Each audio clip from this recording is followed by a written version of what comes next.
Olá, está no ar mais uma edição do Link CNJ. Aqui você acompanha assuntos da justiça que impactam o seu dia a dia em reportagens e conversas exclusivas com personalidades do mundo jurídico. E hoje vamos falar da aplicação da Lei Geral de Proteção de Dados Pessoais nos cartórios brasileiros. No final de agosto, a Corregedoria Nacional de Justiça estabeleceu um prazo de 180 dias para a adoção de regras sobre a governança desses dados, medidas de transparência e definição de políticas de segurança da informação. O CNJ tomou duas medidas para detalhar a aplicação da LGPD. A primeira foi o provimento 134, que estabeleceu normas a serem seguidas pelos cartórios extrajudiciais. Entre elas estão a obrigação de nomear um encarregado pela proteção de dados e de mapear as atividades de tratamento desses dados, além de adotar medidas de transparência. Os cartórios vão cumprir exigências diferentes conforme o porte de cada um. E muitas medidas ainda podem ser adotadas até o fim do prazo dado pelo CNJ. O provimento tem regras básicas de implementação da LGPD nos cartórios, mas é flexível porque vai admitir novos elementos que venham da prática das especialidades, conduzidos por suas associações, para que sejam levadas ao CNJ e validadas por meio da Comissão de Proteção de Dados, voltada para o extrajudicial. Outra medida do CNJ para a aplicação da LGPD foi direcionada aos tribunais de todo o país. A Resolução 363 determina, por exemplo, que as cortes criem comitês para gerir a proteção de dados, com a capacitação de funcionários para esse trabalho. O Tribunal de Justiça de Santa Catarina já tem o comitê há 3 anos e enfrenta os desafios com tecnologia. O desafio é também ter um instrumento tecnológico de preferência para atendimento do titular do dado, que tenha a certeza da certificação desta pessoa, para que o Tribunal de Justiça não dê uma informação inadequada para C, se o pedido foi de A. Por isso, nós, no Tribunal de Justiça, criamos, e já está há 1 ano em funcionamento, já estamos indo para a V2, um aplicativo chamado LGPD Jus, que atende, de acordo com a tecnologia blockchain, as 2 categorias de questões que nós colocamos quando da encomenda deste produto, que era a inclusão de pessoas de baixa escolaridade, de pessoas de deficiência física, e também a segurança na prestação das informações. Para falar sobre o assunto, eu converso agora online com Flávio Luiz da Costa, juiz do Tribunal Regional do Trabalho da 19ª Região, com sede em Alagoas. E ainda com Estela Aranha, presidente da Comissão de Proteção de Dados e Privacidade da OAB do Rio de Janeiro e da OAB Federal. Muito obrigado aos dois pela participação aqui no Link CNJ. Eu começo com uma pergunta para o doutor Flávio. Eu gostaria que o senhor nos desse a dimensão, a importância da LGPD, da Lei Geral de Proteção de Dados Pessoais, para a sociedade brasileira, para o cidadão. Como é que a quem isso se aplica? O que é exatamente a lei?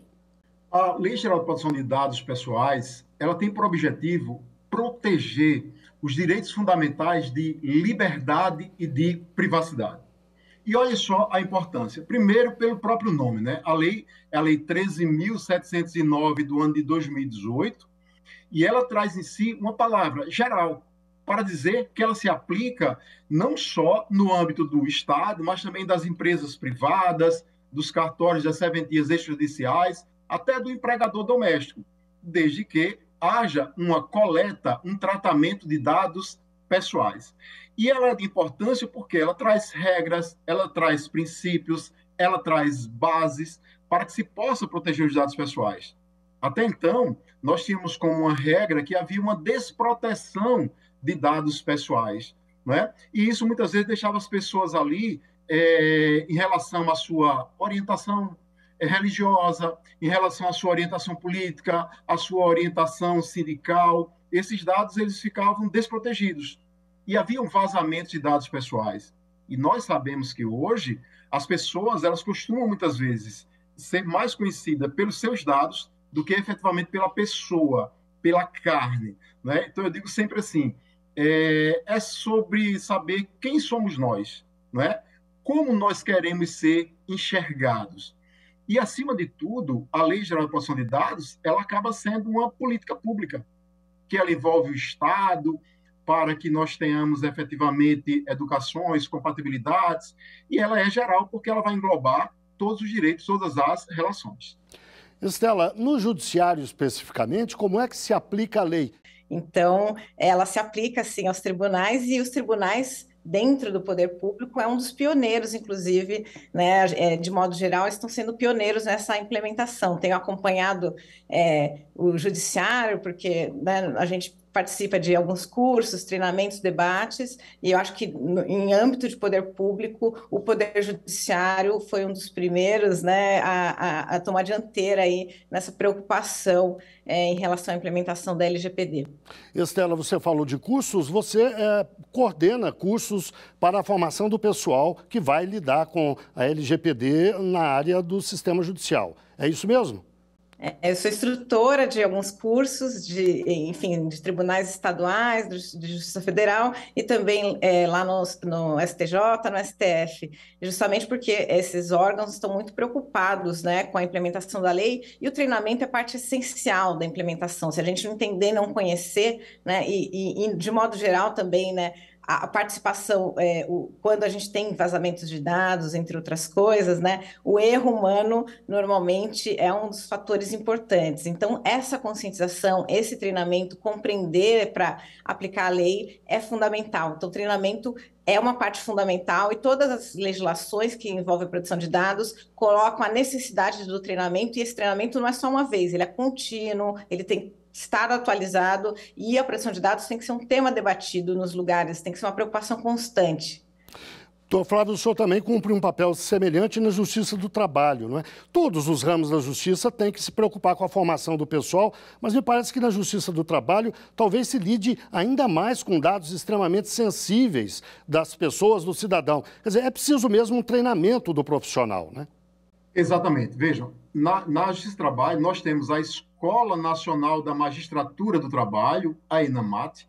A ENAMAT, ela costuma fazer cursos de formação de formadores, para que, a partir daí, esse grupo de magistrados formados, eles possam replicar esses conhecimentos em todos os tribunais regionais do trabalho. Nós somos 24 tribunais regionais de trabalho hoje aqui no Brasil. Então, a Escola Nacional, ela faz um curso geral, há um grupo de magistrados que participam dessa formação de formadores, e, posteriormente, esses juízes formados, eles passam a replicar esses cursos nas escolas judiciais. E, Estela, o trabalho do CNJ de regrar e de normatizar a aplicação da LGPD nos cartórios e no sistema judicial como um todo não começou hoje, começou em 2020, em 2021 houve edição de vários atos normativos. Enfim, quais foram as regras já definidas que a senhora julga mais importante que os cartórios e que o sistema judicial como um todo tem que cumprir? Então, né, a gente fala que a LGPD entra em vigor e a gente está trocando a roda com o carro andando, está tudo funcionando e é um processo demorado, né? Em relação ao CNJ, a recente regulamentação em relação, por exemplo, aos cartórios serventias extrajudiciais, e o caminho que se optou é ter um mínimo básico, né? Porque a gente tem diferenças muito grandes dentro dos cartórios extrajudiciais, né? De tamanho, porque a LGPD fala, né, que a gente tem que ser a adequação, né, à legislação, o compliance que a gente tem que fazer, também tem que ser adequado ao volume de dados, à sensibilidade dos dados, ao tamanho, né, do negócio, ao tamanho da organização. E os cartórios tem uma diferença enorme, né, entre um cartório e outro, né, tanto de volume de dados quanto de capacidade de investimento, entre outras coisas. Então, teve um grupo de trabalho longo, um trabalho bem importante no CNJ, de grandes discussões, e, enfim, conseguiram chegar a um mínimo denominador comum para o país inteiro. Isso é muito importante para que não tenha diferenças regionais e que tenha uma isonomia aí na aplicação da lei. E também, obviamente, em relação ao próprio Poder Judiciário também, né? As regras administrativas que cabem ao CNJ, é muito importante que tenha essa uniformização do mínimo. É claro que, eventualmente, algum estado, algum tribunal pode e deve fazer sempre mais, mas o mínimo comum é muito importante. Doutor Flávio, na Justiça como um todo e na Justiça do Trabalho em especial, qual é o mínimo necessário, para citar a expressão usada pela doutora Estela, qual é o mínimo necessário? O que eles devem fazer para proteger os dados do cidadão na prática? Mas eu vou pedir que o senhor responda logo depois do intervalo. O Link CNJ, portanto, faz uma breve pausa e volta já já.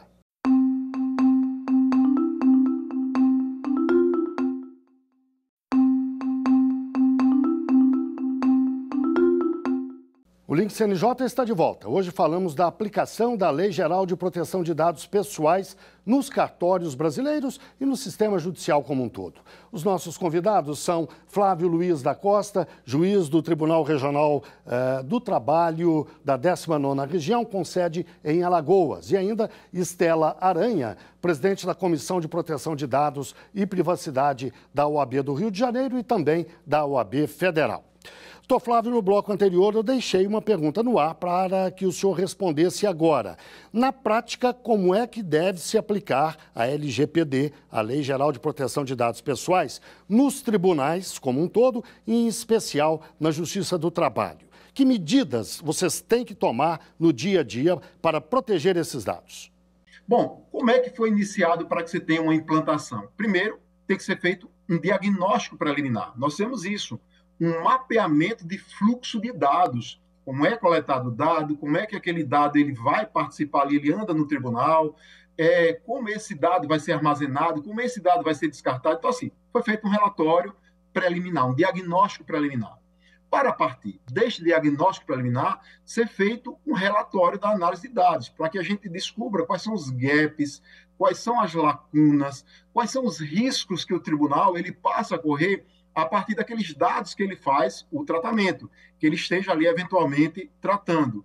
Para depois criarmos, nós estamos nessa fase de criação de uma governança de políticas de dados, né? Na governança de políticas de dados, que vai abranger os planos de ações, os relatórios de impacto, que estrutura os tribunais devem ter para que nós tenhamos a real aplicação efetivamente da lei. Hoje, por exemplo, no Tribunal Regional do Trabalho aqui de Alagoas, nós já temos uma política de privacidade de dados pessoais. Nós temos o nosso hot site com uma política de cookies. Nós temos uma política já de integração das contratações, né? Por quê? Porque nós celebramos contratos enquanto tribunais, né? Então, muitas vezes nós coletamos dados, são repassados para outras pessoas que passam a ser operadores desses dados, ou nós recebemos dados.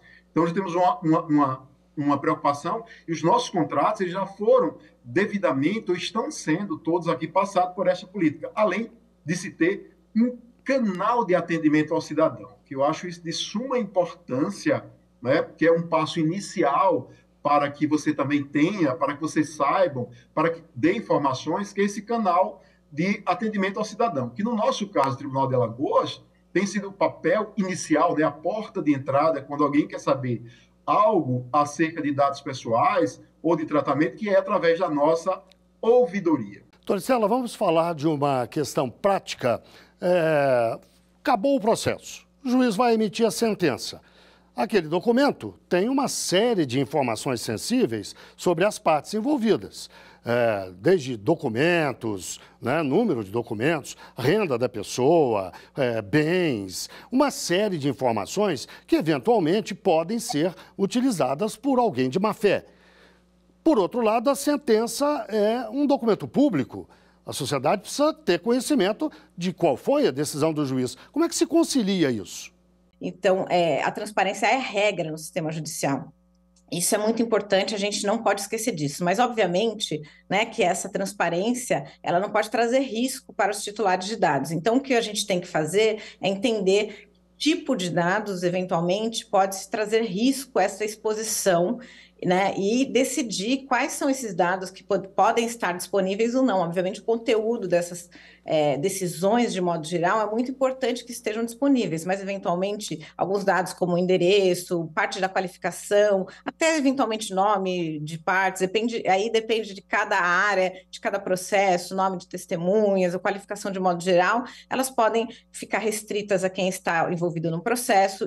Por isso seria muito importante fazer-se, né, uma avaliação de risco, né, um relatório de impacto aos direitos humanos, às liberdades públicas, em relação a esses processos todos, em relação... Eu acho até, inclusive, que a gente acaba tendo muito sigilo decretado pela Justiça, que seriam resolvidos pela proteção de dados, com omissão de nomes, ou só colocando as iniciais, por exemplo, com omissão de alguns dados que tornassem identificáveis. A gente poderia até ter menos sigilo, né? Eu acho que a busca por nome em processos trabalhistas, né, na Justiça do Trabalho, é uma questão que pode trazer algum tipo de risco, né? Se você pegar, o empregador pode criar, né, uma lista de nomes vedados porque a pessoa buscou os seus direitos. Então, né, a ampla busca de qualquer nome que você coloque, se tem ações do processo do trabalho, é uma realidade, né? É óbvio que a gente tem que analisar no contexto de cada caso, mas à primeira vista me parece que é algo que traga risco. Então, o modo de você não fazer essa busca pelo nome, isso não quer dizer que esses processos tenham que estar em sigilo, tenham que estar escondidos, né? Mas de balancear e você ter acesso, sim, aos processos, às decisões, entender como as decisões são feitas, o judiciário está caminhando, mas não colocar, não trazer riscos, por exemplo, para a empregabilidade das pessoas, que é um interesse essencial aí da sociedade. As pessoas não podem ser privadas do seu direito de trabalhar e aparecer nessas listas de vedações, entre outras coisas. Então, é encontrar um equilíbrio. Doutor Flávio, o senhor concorda especialmente com essa observação sobre a busca por nomes de empregados que acionam empregadores na Justiça? Que outros exemplos o senhor poderia citar além desse? Veja, isso é uma das maiores preocupações, não é? Porque nós temos históricos das chamadas listas negras, né? Listas negras são formadas exatamente por aqueles trabalhadores que ajuizaram ações em face de determinadas empresas e, a partir dali, nesses sites de buscas, formam-se aquelas listas e aquele trabalhador ele não vai mais conseguir emprego em outra localidade, né? E quando a gente fala em tratamento de dados pessoais, dentre eles está lá o arquivamento, dentre eles está lá a eliminação do dado pessoal e uma preocupação com esse tempo, né? Porque, olha só, o titular do dado ele tem direito que seja excluído aquele dado, né? Ele tem direito de pleitear quanto tempo aquele dado vai ficar ali, ele tem direito de saber. Isso impacta também um outro campo da empresa, né? Porque, veja, quanto tempo a empresa tem que ficar com o dado pessoal? Então, é de fato uma preocupação constante. E o que se espera? Eu vou além. Espera-se que a Autoridade Nacional de Proteção de Dados, porque nós temos ao lado, quando a gente fala das figuras que compõem ali os serviços principais em relação à Lei Geral de Proteção de Dados, que nós temos o encarregado, o controlador, o operador, e temos a Autoridade Nacional de Proteção de Dados. E a lei, ela traz como um dos objetivos da Autoridade Nacional de Proteção de Dados, uma das suas funções, é trazer outra normatividade ou outras normatividades complementares ao que está na própria Lei 13.709. E isso é um dos campos que se espera de como ela vai trazer um filtro único para ser aplicado em todos os tribunais, porque nós temos aí os sites de buscas que acabam vendendo, coletando, fazendo informações, trazendo dentro aí da nossa internet. Bem, chegamos ao fim da nossa entrevista. Eu agradeço muitíssimo a participação do doutor Flávio Luiz da Costa, juiz do Tribunal Regional do Trabalho da 19ª Região, com sede em Alagoas. Agradeço também a Estela Aranha, presidente da Comissão de Proteção de Dados e Privacidade da OAB do Rio de Janeiro e da OAB Federal. Agora o Link CNJ dá notícias da Justiça. Vamos fazer um giro pelos estados e pelos tribunais do país. Olá, eu sou a Sofia, a assistente virtual dos Juizados Especiais da Bahia. A Sofia foi desenvolvida pelo Tribunal de Justiça da Bahia e já está disponível na plataforma digital do Poder Judiciário para uso em outros tribunais. A ferramenta automatiza o fornecimento de informações corriqueiras para o público e libera as equipes para outras demandas. A Sofia vem em duas versões, uma branca e uma negra, e pode ser programada de acordo com a necessidade de cada tribunal. A inteligência artificial e a ciência de dados vão ajudar o judiciário na proteção do meio ambiente. As duas técnicas vão extrair informações úteis dos textos processuais para fazer análises e previsões em ações judiciais ligadas ao direito ambiental. Os objetivos centrais são dar mais rapidez à tramitação dos processos e fortalecer o combate ao desmatamento ilegal e outros crimes ambientais. O projeto é realizado no âmbito do programa Justiça 4.0 e é uma parceria do CNJ com o Programa das Nações Unidas para o Desenvolvimento e a Universidade Federal do Rio Grande do Norte. O CNJ abriu consulta pública para receber propostas de metas nacionais do Poder Judiciário para o ano que vem. O formulário para a participação está no portal do CNJ. As sugestões vão ajudar a consolidar as propostas de metas que serão levadas ao 16º Encontro Nacional do Poder Judiciário em novembro. A consulta pública vai até o dia 23 deste mês. É hora do CNJ nas redes. Vamos ver algumas das postagens que marcaram a semana nas redes sociais do CNJ. Olá, pessoal! Você já está ciente sobre as novas regras sobre o serviço de atendimento ao consumidor? Desde o dia 3 de outubro, elas estão em vigor e trouxeram mudanças muito importantes. Uma das principais é a possibilidade de cancelar um serviço em qualquer canal disponibilizado pela empresa. Ou seja, não tem mais aquela história de ligar em um número específico quando for tratar de cancelamento. Em uma publicação nas redes do CNJ, mostramos essa e outras mudanças. Outro tema que ganhou destaque nas redes do CNJ na última semana foi o segredo de justiça, que é um dispositivo que tem o objetivo de preservar aspectos de um processo nos quais a publicidade pode ferir a intimidade das pessoas envolvidas. Ele também é importante para proteger investigações, evitando a divulgação de provas. Acesse as redes do Conselho para conhecer em quais casos os processos correm em segredo de justiça. E mudando de assunto, você já deu uma atenção especial à sua saúde hoje? Este mês de outubro é dedicado à prevenção e ao diagnóstico precoce do câncer de mama. Por isso é muito importante falarmos sobre isso. O câncer de mama é o tipo que mais acomete mulheres em todo o mundo. No Brasil, foram mais de 66 mil casos novos em 2021. Mas quando esse tipo de câncer é descoberto no início, as chances de cura são muito maiores. Veja nas publicações do CNJ o que mulheres e até homens devem observar. Por hoje é só e até mais. Agora vamos ao quadro Uma História, aquele momento em que um juiz ou uma juíza conta um caso que marcou a carreira dele ou dela. Confira a história de hoje. Olá, eu sou Clarissa Mazzilli. Sou juíza no Tribunal de Justiça do Distrito Federal e dos Territórios e vou contar aqui um caso que já vivenciei no meu trabalho relacionado à Lei Geral de Proteção de Dados. À época eu atuava na 9ª Vara Civil de Brasília e apreciei um caso que foi uma ação civil pública ajuizada por um Instituto de Defesa de Consumidores contra a Google Brasil.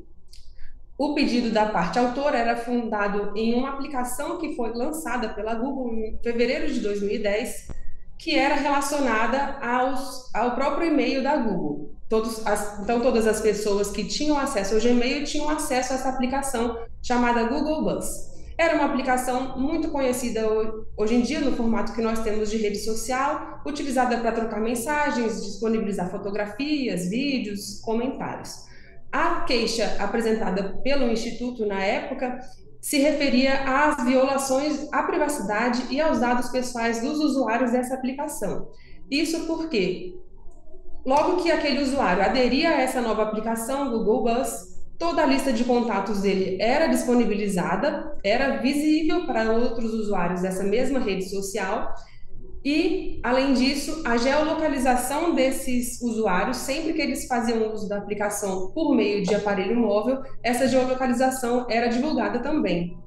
Naquela época ainda não tínhamos a Lei Geral de Proteção de Dados, porque essa aplicação parou de funcionar em outubro de 2010, e também não tínhamos o Marco Civil da Internet no Brasil. Mesmo assim, fazendo um diálogo de fontes entre a Constituição Federal e o Código de Defesa do Consumidor, e considerando também a jurisprudência do STF, que já vinha reconhecendo ali uma tutela de dados pessoais separada até da privacidade, com base nisso foi possível acolher o pedido desse instituto, e então naquela época a condenação foi de R$2 milhões e a sentença realmente chegou a ser cumprida.